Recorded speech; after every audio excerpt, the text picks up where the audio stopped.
दोस्तों, कुंदरकी विधानसभा सीट पर धांधली का डेटा सामने आ गया है। वहां का वोटर बार बार इस बात को कह रहा था कि चुनाव में धांधली हुई है और अब डेटा से सामने आ गया है कि कुंदरकी में तमाम पैतरे लगाकर बीजेपी ने चुनाव चोरी किया है। ये आरोप कांग्रेस के हैं। स्क्रॉल इन वेबसाइट ने अपने इन्वेस्टिगेशन में इस बात का खुलासा किया है। एक एक पॉइंट, एक एक डेटा के साथ आपको बताएंगे कि यह धांधली कैसे हुई है।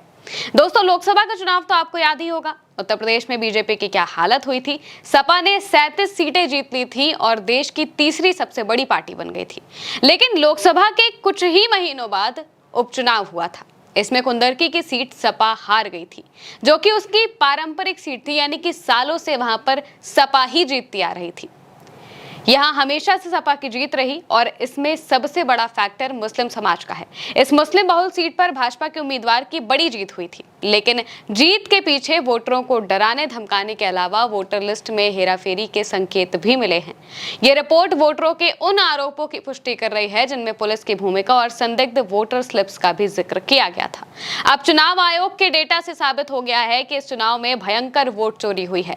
स्क्रॉल ने चुनाव आयोग के डेटा का विश्लेषण किया, यानी कि की, जिसके मुताबिक वोटरों को डराने धमकाने के अलावा मतदाता सूची में हेराफेरी की गई है। कुंदरकी पारंपरिक रूप से समाजवादी पार्टी का गढ़ रहा है। 2024 के उपचुनाव में भाजपा उम्मीदवार रामवीर सिंह ने सपा के मोहम्मद रिजवान पर 1.4 लाख वोटरों से जीत हासिल कर ली थी। ये जीत चौंकाने वाली थी, क्योंकि 2012, 2017 और 2022 के विधानसभा चुनावों में समाजवादी पार्टी ने 17,000, 10,000 और 43,162 वोटों से जीत दर्ज की थी। भाजपा कभी इस मुस्लिम बहुल सीट पर नहीं जीती थी, लेकिन अचानक से चमत्कार हुआ और भाजपा के वोट में भयंकर बढ़त हो गई। उपचुनाव में भाजपा को 77% वोट मिले, जबकि 2022 के विधानसभा चुनाव में 30.4% वोट मिले थे।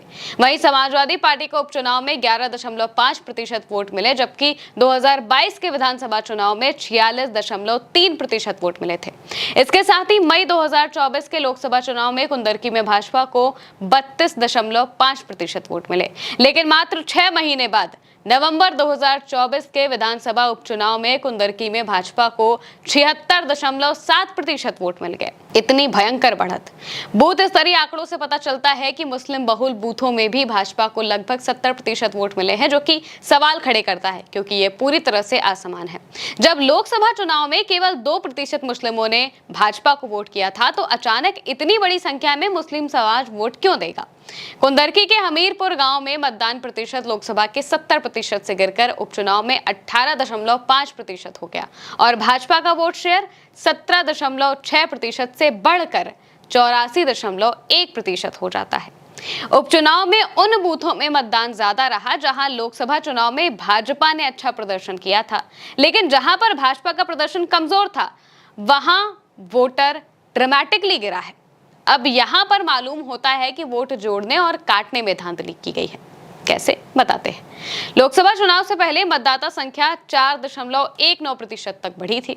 मुस्लिम बहुल बूथों में कम वोटर बढ़े।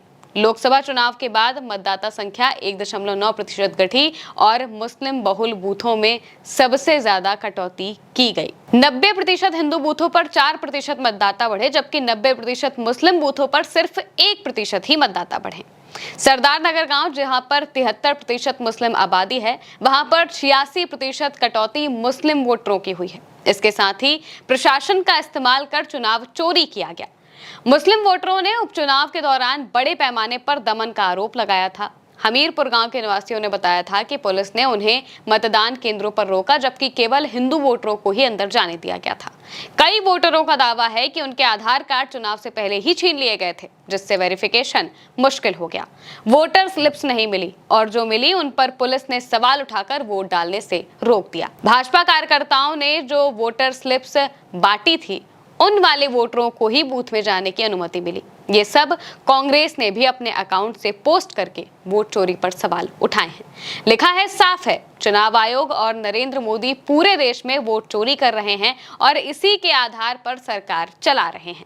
लेकिन अब वोट चोरी का ये खेल सबके सामने आ गया है। आगे और ऐसे सबूत सामने आएंगे। स्क्रॉल ने कुंदरकी के 436 मतदान केंद्रों के बूथ स्तरीय आंकड़ों का विश्लेषण किया है, जिसमें 2024 के लोकसभा चुनाव, जहां पर डराने धमकाने की कम शिकायतें थी, उससे तुलना की गई है। It's all in the name tool से वोटरों के नामों के आधार पर धर्म का अनुमान लगाया गया है। लोकसभा चुनाव में मुस्लिम वोटरों की संख्या बढ़ने पर भाजपा का वोट शेयर घटता गया, जो सामान्य था। सीएसडीएस के मुताबिक उत्तर प्रदेश में 2% मुस्लिमों ने ही भाजपा को वोट दिया था। उपचुनाव में भाजपा का वोट शेयर 70% के आसपास स्थिर रहा, भले ही मुस्लिम वोटर 85% से अधिक थे। मुस्लिम बहुल बूथों में भाजपा वोटों में तेजी से उछाल आया, जो कि असामान्य है। मतदान प्रतिशत की बात करें तो लोकसभा में 67.6% था, जो सभी बूथों पर स्थिर था, लेकिन उपचुनाव में यह गिरकर 57.7% रह गया। मुस्लिम बहुल बूथों में गिरावट ज्यादा तेज थी। भाजपा के मजबूत बूथों पर मतदान 80% तक पहुंच गया, जबकि कमजोर बूथों पर यह कम रहा। रिपोर्ट में कहा गया है कि डेटा वोटरों के आरोपों को बताता है, जो लोकतंत्र के लिए गंभीर खतरा है। चुनाव आयोग या फिर अधिकारियों की ओर से इन आरोपों पर कोई स्पष्ट प्रतिक्रिया अभी तक नहीं दी गई है। सपा ने भी इसे धांधली का प्रमाण बताते हुए फिर से चुनाव की मांग की है। विशेषज्ञों का मानना है कि ऐसी अनियमितताएं न केवल कुंदरकी बल्कि पूरे उत्तर प्रदेश के चुनावी प्रक्रिया पर सवाल उठा रही है कि आखिर कैसे ये सब कुछ हो सकता है। अब देखना होगा कि इस पर चुनाव आयोग क्या जवाब देता है। फिलहाल के लिए मेरे साथ इस खबर में इतना ही। नमस्कार।